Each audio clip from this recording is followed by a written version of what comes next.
Parlons cash, c'est toute l'actualité de votre argent et on va parler immobilier une fois n'est pas coutume avec Olivier Marin. Bonjour Olivier. Bonjour. Rédacteur en chef d'Explorimo Le Figaro. Avec vous, on va parler de l'état du marché de l'immobilier.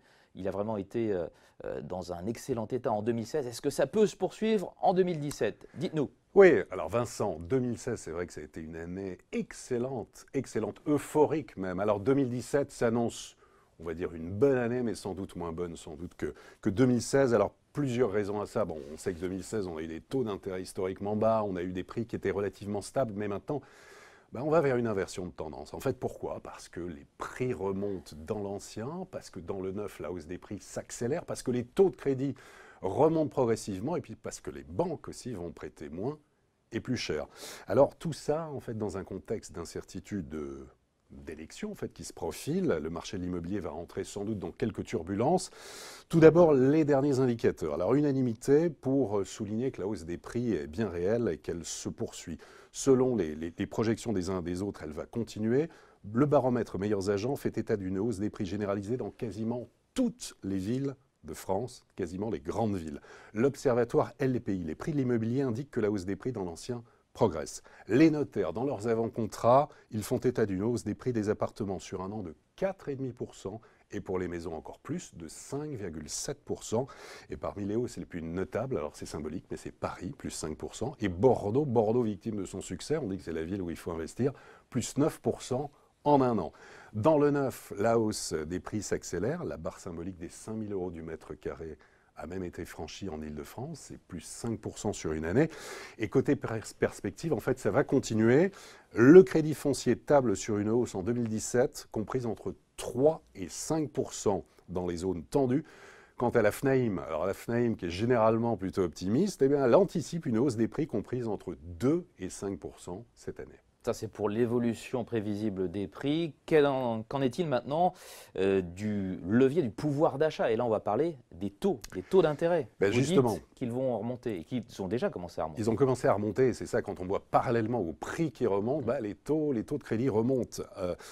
Si l'on prend le dernier baromètre mensuel Crédit Logement CSA, en janvier, les taux moyens, toutes durées confondues des crédits, étaient à 1,38%. Nous étions à 1,34% en décembre et 1,31% en novembre.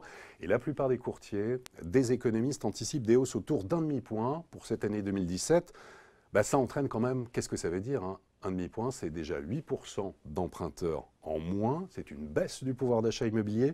Concrètement, sur une hausse de, on va dire, entre 0,4 et 0,5 points sur un crédit de 200 000 € sur 20 ans, ça représente une perte de budget de 10 000 €. Et tout cela, évidemment, ça encore, c'est un scénario qui est envisageable, mais ça, c'est en dehors d'un événement politique ou économique majeur qui pourrait avoir un impact beaucoup plus brutal, en fait, sur la remontée des taux. Alors, dans ces conditions, quelles sont les raisons de garder le moral? Les fondamentaux, Vincent, sont quand même présents. L'offre et la demande toujours solides. Les besoins en logement sont importants. Pour l'instant, ce qu'on appelle en fait les bons profils, ceux qui sont en CDI, qui ont un bon apport personnel, ils ne sont pas impactés. Il faut toujours avoir en tête qu'on est sur des marchés à plusieurs vitesses. Il y a une hausse des prix actuellement dans les grandes villes. Il faut savoir que dès lors qu'on s'éloigne des métropoles économiques attractives, là, il y a des zones où ça baisse, voire où il y a des endroits où ça ne se vend pas du tout. Il faut savoir qu'il y a deux leviers importants. Les dispositifs prêts à taux zéro pour les primo-accédants et l'investissement locatif Pinel sont maintenus cette année jusqu'au 31 décembre 2017. Donc si vous avez un projet immobilier, il faut en profiter. Ce sont des conditions qui sont quand même avantageuses. Il ne faut pas investir n'importe où pour les investisseurs. Il faut vraiment avoir en tête qu'on n'achète pas un produit, on achète un logement. Éviter la zone C si possible pour le Pinel.